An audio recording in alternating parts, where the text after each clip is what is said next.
Itu Nabi yang di Hijaz, yang di Madinah, elus kepala anak bayi, subur. Ini ada anak kami, rambutnya sudah subur. Coba elus, siapa tahu bisa lebih subur. Tiba-tiba waktu Musailam al-Kadzdzab mengelus rambutnya bayi itu, gugur rambutnya. Dan bayi itu gundul sampai dia tua, keturunannya semuanya gundul.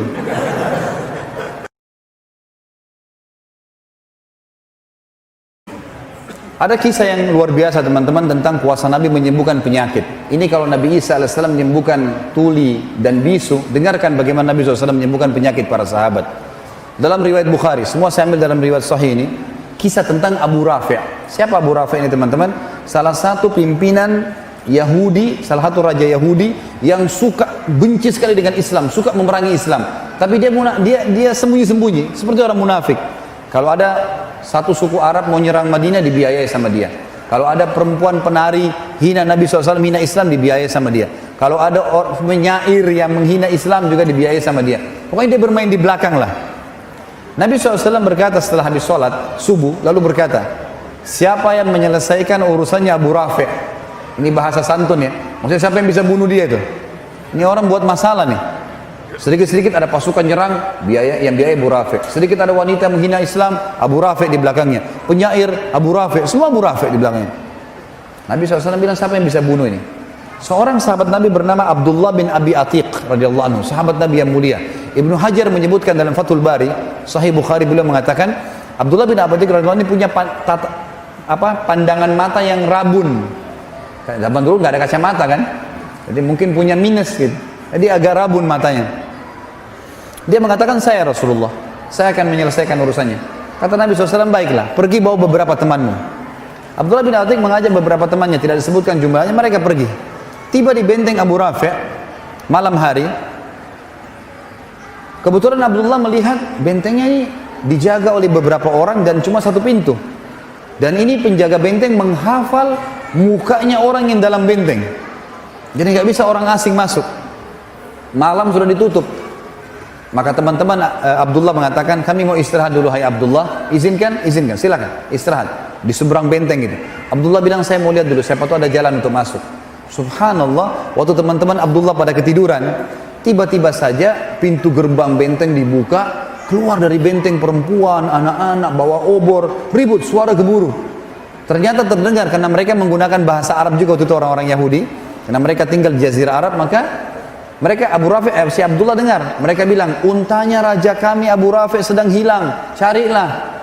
Jadi untanya hilang, dicari sama masyarakatnya, mereka keluar semua. Abdullah melihat ini kesempatan. Kalau dia bangunkan temannya lama lagi, dia jalan sendiri. Dia bilang, saya pun menyelip di antara orang-orang yang masuk, sampai akhirnya saya masuk ke dalam benteng. Begitu masuk dalam benteng, dia bilang, saya sembunyi di kandang keledai. Ada kandang keledai, dan keledai ini hewan teman-teman sekalian. Kalau dia mau ngomong, dia bersuara, kalau tidak, dia tidak bersuara. Walaupun ada bom di sebelahnya. Jadi keledai agak berbeda gitu. Dia sembunyi di sebelah keledai ini tidak mau teriak, tidak mau suara kalau dia merasa tidak perlu gitu. Kalau dia bersuara juga buruk. Kata Allah, inna angkaral aswati la sautul hamir, gitu kan. Suara yang paling buruk suaranya keledai. Kata Abdullah, saya sembunyi di kandang keledai. Sampai orang semua sudah masuk, penjaga benteng sudah merasa aman, dia mencantolkan pintu gerbang, lalu mereka pun pergi tidur. Setelah aman, saya pun membuka pintu gerbang, kemudian saya cantolkan dengan batu supaya saya bisa lari. Lalu saya mulai mencari di mana rumahnya Abu Rafi'. Saya melihat ada 2 lantai, ada ruangan 2 lantai. Lantai yang di atas ini ada kayak ada penerang, ada lampu. Zaman dulu orang pakai sumbu gitu kan. Lalu kemudian terdengar di sana suara orang-orang mengatakan Abu Rafi', Abu Rafi'. Maka saya tahu itu adalah rumahnya Abu Rafi'. Di sebelah rumah Abu Rafi' ada rumah-rumah juga pakai pintu dan ada cantolan-cantolannya. Kayak sekarang kita zaman dulu ditaruh terus digembok dari luar gitu kan. Dia bilang begitu sudah dipadamkan lampu sumbunya, semua orang sudah masuk ke rumah-rumah di sebelah. Saya pun naik ke lantai 2, lalu saya menutup semua pintu-pintu itu. Lalu kemudian saya buka pintunya rumahnya Abu Rafi', lalu saya mengatakan, Abu Rafi' ini hafal suara teman-temannya dan sudah gelap. Kata Abu Rafi', siapa itu? Abdullah bilang, begitu saya dengar suara mengatakan dari satu arah, siapa itu? Saya ke sana, saya tebaskan pedang saya, kemudian saya lari keluar. Karena matanya agak gelap dan gelap juga ruangan. Saya ingin melihat cahaya langit yang masih ada di malam hari gitu kan. Ternyata waktu saya tiba di pintu rumah Abu Rafi' belum mati. Dia berteriak kesakitan gitu kan. Maka saya pun mengatakan mengubah suara saya lagi. Lalu saya mengatakan, ada apa wahai Abu Rafi'? Abu Rafi' bilang, ada orang yang berusaha bunuh saya. Kata Abdullah, begitu saya dengar suara di arah suaranya dia, saya mengejar lalu saya tebas lagi dengan pedang. Kembali lagi ke pintu, ternyata Abu Rafi' belum mati. Kata Abdullah, saya mengubah suara saya ketiga kalinya. Ada apa wahai Abu Rafi'? Dengan suara yang berbeda, gitu kan? Baru Abu Rafi' dengan dalam kesadikan, ada orang mau bunuh saya. Kata Abdullah, saya pun mendatanginya, lalu saya pastikan pedang saya tancapkan ke dadanya sampai tulang belakangnya bunyi. Ya. Mati, kemudian dia bilang, saya tinggalkan. Kemudian saya turun, karena buru-buru, ini sudah ribut di sekitar rumahnya Abu Rafi' ini. Dia bilang, saya buru-buru turun dari anak tangga, karena buru-buru, akhirnya saya tidak menghitung lagi anak tangga, saya jatuh, tulang kering saya patah. Tulang kering kaki kanannya patah. Radhiyallahu anhu. Beliau mengatakan, saya cabut imamah saya, lalu saya ikat kaki saya, kemudian saya berjalan dengan satu kaki keluar sampai menyeberang ke tempat teman-teman saya. Teman-teman saya pun sudah bangun, lalu mereka mengatakan, ada apa wahai Abdullah? Abdullah mengatakan, alhamdulillah Allah sudah menyelesaikan urusan musuhnya. Sudah begini ceritanya, sudah mati. Gitu. Lalu kata teman-temannya, kalau gitu kita pulang ke Madinah, beritakan kepada Nabi SAW. Kata Abdullah, sebentar, saya tidak mau pulang sampai saya pastikan Abu Rafi' mati. Kalau kalian mau pulang, pulang aja dulu. Teman-temannya lalu pulang ke Madinah. Abdullah nunggu sampai pagi hari, terbit matahari, habis subuh lah. Biasanya tradisi orang Yahudi kalau ada pimpinan mereka mati, mereka naik ke menara-menara benteng, lalu mereka menyampaikan kalau si fulan mati. Pagi-pagi terdengar suara dengan diteriak-teriakin, Abu Rafi' mati terbunuh semalam. Barulah Abdullah mengatakan, saya tenang, dia pulang ke Madinah. Tiba di Madinah diberitakan kepada Nabi SAW. Lalu Nabi mengatakan, alhamdulillah dan semoga Allah membalas kalian dengan kebaikan. Tapi Abdullah bilang, ya Rasulullah, tapi kaki saya patah. Nih, tulang keringnya patah, nggak bisa jalan. Kata Nabi SAW, ubsud rijlak, luruskan kakimu ke arah saya. Diluruskan, lalu Nabi SAW meludahi lukanya. Ya, Abdullah, kata Abdullah, waktu Nabi SAW meludahinya, tiba-tiba saya bisa loncat dan bisa berlari. Tapi teman-teman, ini ludahnya siapa? Jawab dulu. Nabi SAW. Jangan pulang dari sini mengaku ludahnya bisa. Seperti Nabi SAW. Ini mukjizat, ya. Jangan salah faham ini. Karena pernah terjadi teman-teman sekalian, ada satu orang namanya Musailamah al-Kadzab. Pernah dengar? Musailamah ini yang mengaku Nabi di zaman Nabi SAW. Makanya diberikan julukan Kadzab. Tradisi Nabi SAW itu kalau ada anak bayi yang baru lahir, orang-orang Ansar baru lahir, disuruh datang ke masjid, dibawalah anak-anak ini. Kemudian Nabi SAW mengelus kepalanya, mentahniknya, mengunyah kurma lalu ditempelkan ke langit-langit bayi itu, gitu kan? Nabi SAW memberikan nama. Jadi para sahabat senang gitu. Sampai mereka mengatakan, kami bangga pada saat yang pertama masuk ke perut bayi kami air liur Nabi SAW. Gitu kan? Karena Nabi suka mentahnik. Nah, satu kali Nabi SAW pernah mengelus kepala anak bayi, rambutnya jadi subur. Rambutnya jadi subur bayi itu. Musailamah al-Kadzab ada di sekitar Yaman. Pengikutnya banyak. Lalu mereka bilang, hai Musailamah, itu Nabi yang di Hijaz, yang di Madinah, elus kepala anak bayi, subur.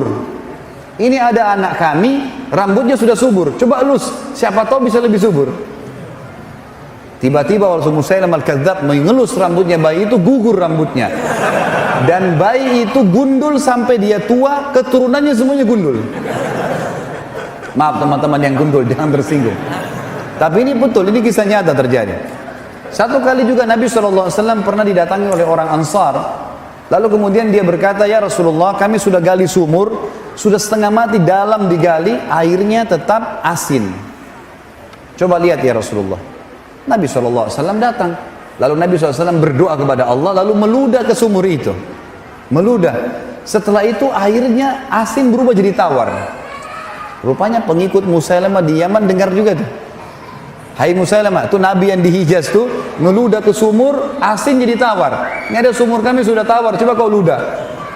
Musailamah datang, lalu dia mantra-mantrain, dia ucap-ucapin macam-macam mantranya dia, kemudian dia meludah, berubah. Dalam hadis Bukhari dikatakan, air sumur itu yang tadinya tawar, menjadi lebih busuk daripada bau bangkai.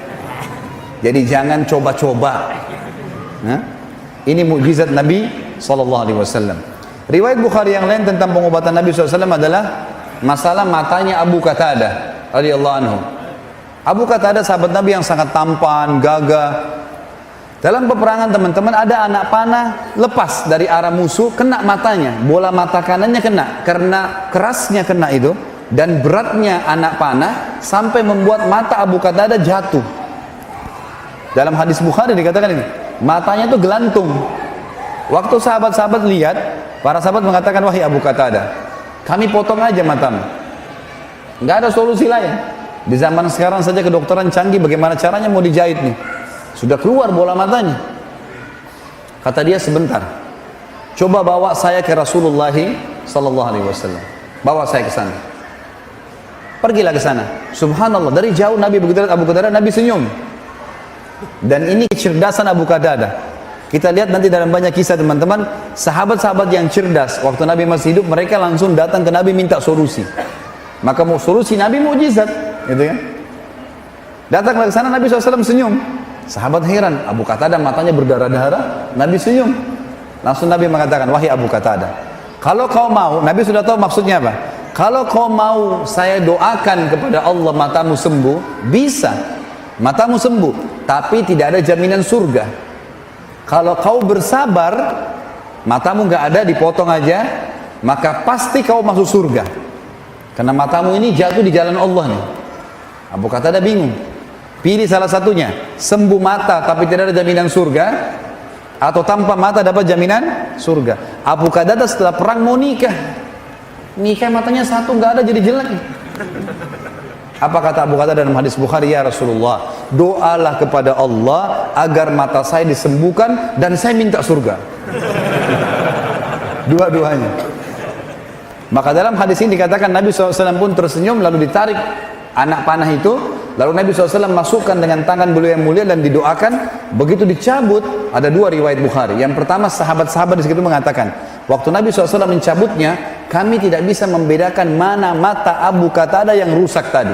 Bukan cuma sekedar masuk dan utuh, darahnya semua hilang, seperti bersih dua-duanya. Abu Qatadah juga mengatakan dalam riwayat yang kedua, pada saat Nabi SAW menarik telapak tangannya, maka saya tidak bisa membedakan mana mata saya yang rusak dan yang bagus. Dua-duanya terang. Ini kuasa Nabi SAW dalam menyembuhkan penyakit. Kira-kira lebih hebat ini atau lebih hebat orang tuli disembuhkan? Nabi Isa AS hebat, tapi jangan lupa Nabi SAW juga punya mukjizat. Ini banyak tidak diketahui oleh kaum muslimin. Kemudian teman-teman sekalian, kita pindah kepada kuasa Nabi SAW terhadap air. Tinggal beberapa poin ya. Ini teman-teman sekalian pernah terjadi dalam hadis Bukhari di Hudaybiyah. Hudaybiyah sebuah wilayah sekitar 80 km dari Mekah. Kalau teman-teman sekarang lagi umrah atau haji, bisa minta kepada travelnya, tolong mampirin kami di wilayah Hudaybiyah. Hudaybiyah itu kebanyakan padang pasir teman-teman, dan di situ banyak peternakan unta. Jadi ke Hudaybiyah itu biasanya orang untuk beli susu unta dan untuk melihat daging unta di situ ya. Kadang-kadang orang membeli dagingnya kalau mereka habis sembelih dan seterusnya. Ringkas cerita seperti itulah. Hudaybiyah ini tepat di perbatasan wilayah haram. Jadi kalau masuk Hudaybiyah berarti keluar dari wilayah haram. Nabi SAW pernah mau umroh pada saat itu 1.400 orang ditahan oleh Quraisy, nggak bisa, gitu kan? Maka terjadilah kesepakatan Hudaybiyah. Ringkas cerita. Waktu itu mereka kehabisan air, 1.400 orang kehabisan air. Kata Jabir radhiyallahu anhu, kami membawakan seember air untuk Nabi SAW untuk wudu. Nabi sudah mau pulang ke Madinah, kehabisan air, sudah nggak ada air, tapi Nabi nggak tahu. Dibawalah air untuk wudu, lalu semua sahabat 1.399 berkumpul. Nabi SAW tanya, kenapa kalian kumpul di sini? Kata mereka, kata Jabir radhiyallahu anhu, ya Rasulullah, kami kehabisan air, nggak ada air. Jangankan untuk wudu, untuk minum nggak ada, habis. Di sekitar sini nggak ada air. Air terakhir tinggal di ember anda ini. Anda selesai pakai, kami akan berebut. Maka kata Jabir radhiyallahu anhu, ini saksi bahasan teman-teman, mukjizat yang luar biasa. Maka kata dia, kami menyaksikan baginda Nabi SAW meletakkan telapak tangannya ke dalam ember dan tangannya mengeluarkan air, ya, non-stop sampai kami semuanya minum. Sampai dahaga kami hilang, semua kendi-kendi air kami dipenuhi, dan air masih mengalir dari jari telunjuk Nabi SAW. Ini yang saya bilang tadi teman-teman. Kalau Nabi Nuh AS berdoa kepada Allah turun hujan dari langit dan keluar air dari bumi, Nabi SAW keluarkan dari telapak tangannya air. Mukjizat dari Allah Subhanahu wa taala. Ini kuasa yang luar biasa. Dan kata Jabir, jumlah kami waktu itu 1.400 orang dan semuanya berhasil minum dan juga memenuhi kendi-kendi airnya. Teman-teman sekalian, kisah mukjizat yang saya bahasakan mungkin terakhir ya, yang kita sebutkan insya Allah pada malam ini adalah kuasa Nabi SAW terhadap makanan. Ini juga diriwayatkan oleh Imam Bukhari. Kisah Jabir radhiyallahu anhu di perang Ahzab atau perang Khandaq, Parit, ya. Waktu Nabi SAW mendengarkan Quraisy keluar dengan 10.000 orang, seluruh suku-suku Arab yang kafir, berikut dengan Yahudi, Kainuqa dan Nadhir dari Khaybar, semuanya ikut untuk memerangi Nabi SAW dan ingin membagi-bagi Madinah dengan 10.000 penunggang kuda. Ini penunggang kuda ini sama dengan tank sekarang ya. Memang betul-betul habis Madinah pada saat mereka masuk kalau secara hitung-hitungan militer pada saat itu. Nabi SAW musyawarah dengan para sahabat. Salman Al-Farisi radhiyallahu anhu, sahabat Nabi yang mulia ini dulu Perdana Menterinya Persia. Dan dia juga kepala keamanan militer, gitu kan. Maka dia mengatakannya, Rasulullah, kami di Persia, kalau kami sedang terdesak, maka kami buat parit di sekitar pintu masuk kami, maka musuh nggak bisa masuk. Kalau ada yang masuk, kami serang. Maka Nabi SAW suruh sahabat semuanya buat parit. Ini kalau teman-teman lihat di YouTube sudah ada ceramah sirah tentang perang Khaybar. Panjang lebar saya jelaskan. Ringkas cerita, digalilah parit dalam beberapa riwayat, ada yang mengatakan yang 7 meter dalamnya, lebarnya 15 meter, yang sulit sekali untuk diloncati oleh kuda. Setiap kali 10 kali 10 meter Nabi SAW taruh 10 orang sahabat dan tidak boleh pulang ke rumah kecuali betul-betul mereka sudah minta izin dengan Nabi SAW. Satu waktu teman-teman, mereka lagi menggali dan dalam kondisi lapar, musuh sudah dekat dengan Madinah, harus menyelesaikan pekerjaan. Ada 2 orang sahabat datang kepada Nabi SAW lalu berkata, ya Rasulullah, kami kelaparan, gak ada makanan. Lalu mereka ngangkat bajunya. Ternyata di perutnya sahabat ini ada 2 buah batu yang diikat. Jadi untuk menghilangkan lapar, batu diikat, lalu diikat dengan keras di perut sehingga ususnya jadi kecil, gitu kan? Sehingga laparnya berkurang. Nabi SAW waktu lihat 2 sahabat ini tidak jawab bapak-bapak. Beliau cuma angkat bajunya dan ternyata di perut Nabi ada 3 batu. Ini jawabannya, saya lebih lapar dari kalian, gitu kan? Maka sahabat yang 2 terdiam. Jabir radhiyallahu anhu lihat pada saat itu. Dia mengatakan, demi Allah, Rasulullah SAW telah tertimpa sesuatu yang sudah luar biasa ini. Sampai lapar, ikat batu di perutnya, gak ada yang tahu. Untung ada sahabat yang bertanya gitu. Lalu kata Jabir, ya Rasulullah, izinkan saya pulang ke rumah saya. Kata Nabi SAW, baiklah, pulang. Dia pulang. Dia bilang kepada istrinya, ya, hai istriku, punya makanan gak? Kata istrinya, kenapa? Dia bilang, saya telah melihat sesuatu yang memilukan dari Nabi SAW. Kata istrinya, apa itu? Rasulullah SAW ikat perutnya dengan 3 batu. Masa kita bisa membiarkan itu? Ini lapar, ada makanan. Kata istrinya, persiapan makanan kita adalah 1 sak gandum, ada 1 sak gandum, beberapa kilo gandum, dan ada 1 anak kambing kecil milik kamu di sebelah rumah. Kalau kau mau, potong kambing itu saya buatkan kari, kemudian nanti gandum ini kita buatin roti. Lalu undang Rasulullah SAW makan ke sini. Kata Jabir, pikiran yang bagus. Disembelilah, dibuatlah masakan tersebut. Begitu selesai, sudah siap makanan, kata istrinya, Jabir, ingat, jangan permalukan saya di depan Nabi SAW. Undang Nabi SAW dengan 4 atau maksimal 5 orang sahabatnya. Makanan gak cukup. Ini pas hanya untuk 10 orang paling maksimal. Mereka 5, saya juga sama kamu sama anak-anak harus makan. Kata Jabir, tentu saja. Pulanglah Jabir ke Khandaq tadi. Lalu dia bilang, ya Rasulullah, dibisik-bisik Nabi, ladayya tu'ayyim, ya. Dalam bahasa Arab makanan, bahasa Arabnya ta'am, ya. Tapi kalau makanan sedikit dikasih tasghir dan dikasih kecil, tu'ayyim, artinya saya punya makan sedikit makanan. Kata Nabi SAW, datanglah anda ya Rasulullah ke rumah saya dengan 4 maksimal 5 orang teman-teman anda. Maka Nabi SAW bilang, apa yang kau siapkan hai Jabir? 1 kambing kecil dengan 1 sak gandum. Kata Nabi SAW, banyak dan berkah. Tiba-tiba teman-teman, Nabi SAW naik di atas batu tinggi, teriak dengan suara keras, wahai muhajirin dan ansar, gitu kan, kalian semua diundang oleh Jabir. Riwayatnya begitu. Lalu Jabir mengatakan, ya Rasulullah, muhajirin dan ansar. Kata Nabi SAW, iya, pulanglah dan jangan sentuh makanan itu. Coba teman-teman kalau antum di posisi Jabir nih. 400 orang waktu itu di Khandaq. Semuanya lapar. Dan pada saat itu disebutkan dalam riwayat Bukhari 3 hari belum makan. Tidak ada makanan. Maka Jabir pontang-panting lari ke rumahnya. Teriak depan rumah, wahai istriku, kita sudah dipermalukan. Gitu. Begitu riwayatnya. Lalu kata istrinya, kenapa? Rasulullah SAW undang muhajirin dan ansar. Kata istrinya, kan saya sudah bilang jangan permalukan. Bukan perilaku saya, Nabi yang bilang. Maka istrinya cerdas nih. Ini subhanallah, iman kalau dalam hati ada, lain jawabannya. Maka dia mengatakan, sebentar, ada pesannya nggak Rasulullah SAW? Kata Jabir, ada. Jangan sentuh makanan, jangan sentuh sampai beliau datang. Tunggu, gitu ya. Baik, datanglah Nabi SAW dengan 1.400 orang. 1.400 orang datang.